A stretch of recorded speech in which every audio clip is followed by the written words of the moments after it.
क्या CUET UG 2025 का paper एक लेवल अप होने वाला है या लास्ट ईयर के पेपर के अकॉर्डिंग ही पेपर आएगा? और अगर पेपर हार्ड होगा तो हम कैसे CUET एग्जाम के पेपर को बीट कर सकते हैं? ये सारे डाउट बच्चों आज हम इस वीडियो में डिस्कस करने वाले हैं। बहुत ही छोटी सी वीडियो होने वाली है। Hello everyone, I am Akanksha Shekhawat and welcome to our YouTube channel Vigyanis. I hope that you guys doing good और आपकी CUET की प्रिपरेशन बहुत अच्छे से चल रही है, क्योंकि आपको गाइड और मेंटर करने के लिए हम सब लोग यहाँ पर हैं। ऑलराइट, तो चलिए इस क्लास को स्टार्ट करते हैं। Why CUET is getting tough? Alright, so you can see here that first point है massive competition बच्चों। As you can see कि हर साल competition tough हो रहा है, right? The competition is getting tough every year, ठीक है, because इतने सारे student, lakhs of students are joining every year, they are 12th सबका हो रहा है, राइट? तो सबको कॉलेज में एडमिशन लेना है, इसका मतलब कंपटीशन धीरे धीरे धीरे बढ़ रहा है। और सिंस 3 इयर्स ही हुए CUET एग्जाम के अभी आए हुए, तो स्टार्टिंग में पेपर इजी था, लाइक बहुत कम बच्चों को पता भी नहीं होगा। धीरे धीरे अवेयरनेस बढ़ रही है, बच्चों को एग्जाम की प्रिपरेशन करना स्टार्ट कर रहे हैं, देन कंपटीशन का लेवल भी टफ हो रहा है। सिलेबस बच्चों, सिलेबस की बात करते हैं तो सिलेबस भी थोड़ा 12th क्लास का ही होता है ओनली, बट 12th क्लास में भी बहुत ज़्यादा चैप्टर्स होते हैं और वो डीप में NCERT में होता है। आपसे कुछ भी पूछा जा सकता है, ठीक है। यानी ऐसा नहीं है कि आप बस ऊपर ऊपर से पढ़ के गए, सरफेस लेवल की प्रिपरेशन आपने कर ली और आपने CUET निकाल लिया, नहीं। आपको अच्छे से पढ़ना पड़ेगा, पूरी NCERT पढ़नी पड़ेगी, राइट। टाइम क्रंच, यानी कि टाइम ओनली आपको 60 मिनट्स मिलते हैं, यानी 1 घंटा बच्चों आपको मिलता है, जिसमें आपको जल्दी से सोचना पड़ेगा, आंसर आपको एक्यूरेटली करना पड़ेगा। तो ये सारी चीजें ना कंपटीशन को टफ कर देती है, राइट।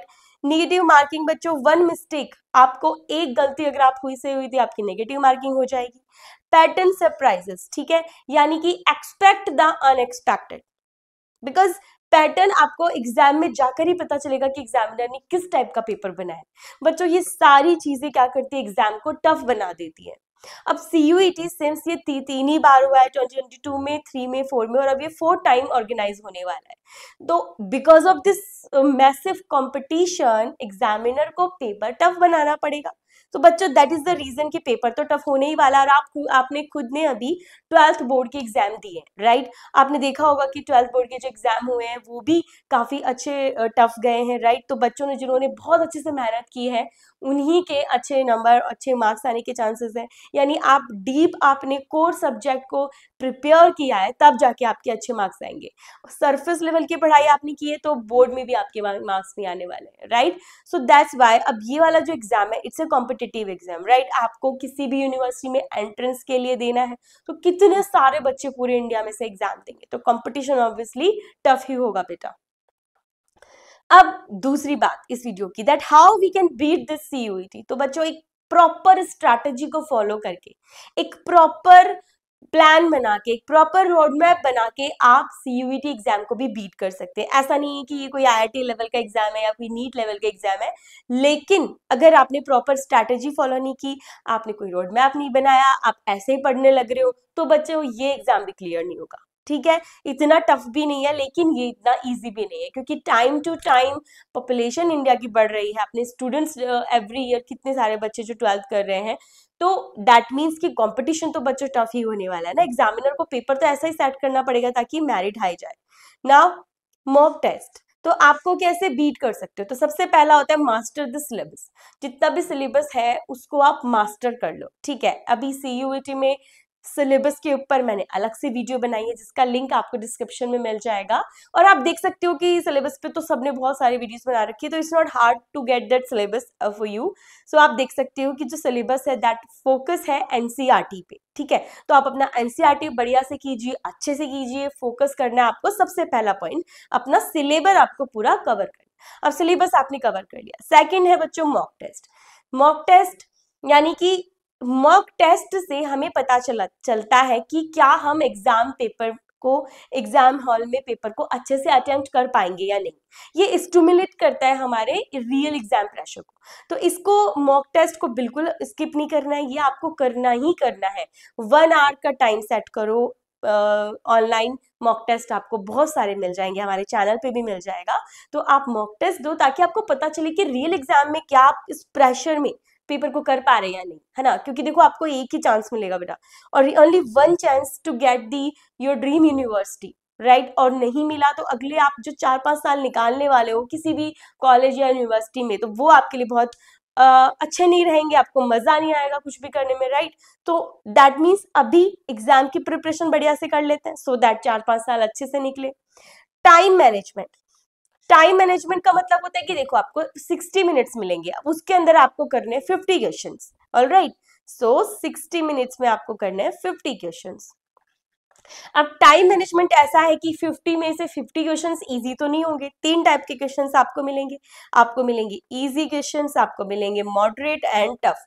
तो आपने क्या करना है, सबसे पहले इजी क्वेश्चंस कर लो, ठीक है। अब देखो पेपर को बीट कैसे करना है सीयूटी एग्जाम के पेपर, तो सबसे पहले क्या करोगे, आपको पेपर मिला, जैसे ही पेपर मिला आपने सबसे पहले पेपर पढ़ना शुरू किया।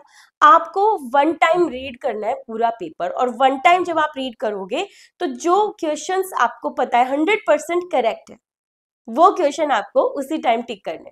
आपने आंसर लिख लिया, ABCD जो भी है आपने मेंशन कर लिया। तो सपोज आपने वन टाइम रीड किया और वन टाइम स्वैब आपने पेपर को कर लिया, और उसमें आपके ऑलमोस्ट 20 to 25 क्वेश्चन करेक्ट है, दे आर 100% एक्यूरेट, वो 100% एक्यूरेट है, करेक्ट। अब ये सारा काम आपने कर लिया, आपको लगा हार्डली 30 मिनट्स और आपको लगा 20 मिनट्स, ठीक है। उसके बाद आप जाओगे ऐसे क्वेश्चन जो थोड़ा सा कैलकुलेशन है, जिसमें आपको पता है आंसर क्या है, आपको आता है फॉर्मूला वगैरह न्यूमेरिकल्स, तो पर थोड़ा कैलकुलेशन है। तो आपने जब आपने सेकंड टाइम अटेम्प्ट किया, सेकंड टाइम स्वैप मारा, तो उसमें आपने वो वाले क्वेश्चन कर लिए, और उसमें भी आपको पता है कि एक्यूरेट है। तो सपोज आपने 15 क्वेश्चन अब अटेम्प्ट कर लिए, लास्ट में बचे हुए 15 और 20 मिनट में आप वो क्वेश्चन अटेम्प्ट करो जो कि आपको टफ लग रहे थे। आते हैं तो करना है, नहीं तो छोड़ना है, ठीक है। कोई जरूरी नहीं है पूरे के पूरे 50 क्वेश्चंस आप अटेम्प्ट करो, नेगेटिव मार्किंग पे मत जाना बच्चों, ठीक है। एक्यूरेसी पूरी रखनी है आपको। Then error analysis, fix weak spot fast. जब आप मॉक टेस्ट कर रहे हो, आप पेपर कर रहे हो और आप देख रहे हो आपकी ये गलतियां आ रही है, तो what you have to do, आपको अपनी पेपर को एनालाइज करना है। एनालाइज किया कि हाँ मुझे 1 घंटा नहीं, मुझे 2 घंटे लग गए, तो प्रैक्टिस प्रैक्टिस प्रैक्टिस, धीरे धीरे अपना टाइम मैनेजमेंट आपने सही किया, आपने 1 आवर में करना स्टार्ट कर दिया, प्रैक्टिस से होगा। देन आपने देखा कि आपकी क्या क्या गलतियां थी, किस कंसेप्ट में, किस चीज में आप वीक हो, फिर आपने अपने वीक स्पॉट पे काम करना शुरू किया। तो अपना वीक स्पॉट को क्या करो, आपको स्ट्रॉन्ग बनाना है। Then smart revision, repeat, retain and crush it. Smart revision का मतलब होता है कि ऐसा नहीं कि पूरी बुक खोल के बैठ गए रिवाइज करने लग रहे हो, नो। आपने जब सिलेबस कवर किया था तो आपने जो शॉर्ट नोट्स बनाए थे बच्चों, they are the smart revision, आपको वो रिवाइज करने हैं शॉर्ट नोट्स, जिसमें आपने पूरे इंपॉर्टेंट कंसेप्ट लिखे हुए हैं, आपने सारे फॉर्मूलाज लिखे हुए हैं, वो सब आपको रिवाइज करना है। देन रिपीट, रिवीजन कर लिया, फिर दोबारा से रिवीजन को रिपीट किया आपने, और आपने रिटेन करके रखा अपनी पूरी स्ट्रैटेजी को, आपने रिटेन किया हुआ है कि अच्छा मैंने ऐसे फॉलो करना स्टार्ट किया था, 10 दिन, 20 दिन, 15 दिन, जितने भी दिन अब बचे हैं, तो आपने पूरे के पूरे एक कंटिन्यूटी बना के रखी है, that will give you success, right. तो दैट इज दी इट बच्चों, आज की क्लास के लिए इतना ही। So you have to push yourself, because nobody else gonna do it for you, कोई और नहीं करने वाला आपके लिए, आपको खुद को खुद के लिए पुश करना होगा, ठीक है। और आप कर सकते हो, आपको बिल्कुल प्रेशर नहीं लेना है, आपको यू गॉट दिस, ठीक है। तो और हाँ, ऐसा नहीं है कि मैम मेरे पास टाइम नहीं बचा था, मैंने तो सीयूटी का एग्जाम ऐसे ही दे दिया, मेरे तो बोर्ड के एग्जाम खत्म हुए थे, वो प्रेशर बहुत सारा हो गया, कोई भी एक्सक्यूज काम नहीं करेगा बेटा, क्योंकि दिस इज योर लाइफ, ये आपकी लाइफ है, ये सारा डिसीजन भी आपका ही होगा, ये गलतियां करोगे उससे सीखोगे, तो ये प्रोसेस आपको करना पड़ेगा so that you can get what you want. Alright, that's it. तो आज की वीडियो में इतना ही, अब हम मिलते हैं नेक्स्ट वीडियो में बच्चों। This is our Telegram channel, आप इसे फॉलो कर सकते हैं, ज्वाइन कर सकते हैं for the free content of the CUET से रिगार्डिंग जो भी क्लासेस होंगी, PDF आपको यहाँ पे मिल जाएगा। तो thank you so much for watching, और आपको मुझे कमेंट करके बताना है आपको क्लास कैसी लगी, और किसी चीज़ पे भी आपको डाउट है, यू कैन कमेंट, आप वहाँ पे कमेंट कर सकते हैं, जहाँ पर हम उसे जल्दी से जल्दी बच्चों आपको आंसर उसका रिप्लाई कर देंगे, ठीक है। चैनल सब्सक्राइब करना नहीं भूलना, अगर आपने अभी तक नहीं किया है, लाइक करना है, शेयर करना है अपने फ्रेंड्स के साथ में, ताकि सबको बच्चा एग्जाम तो सबको ही देना है, राइट? तो सबको बेनिफिट हो पाए। So thank you so much, bye bye. I will meet you in the next class soon, क्योंकि जल्दी ही यहाँ पर आपको दूसरी वीडियो मिलने वाली है। So stay tune and press the bell icon, so आपको सारी अपडेट जल्दी से जल्दी मिल जाए। Bye bye student, have a good day and all the best for your preparation.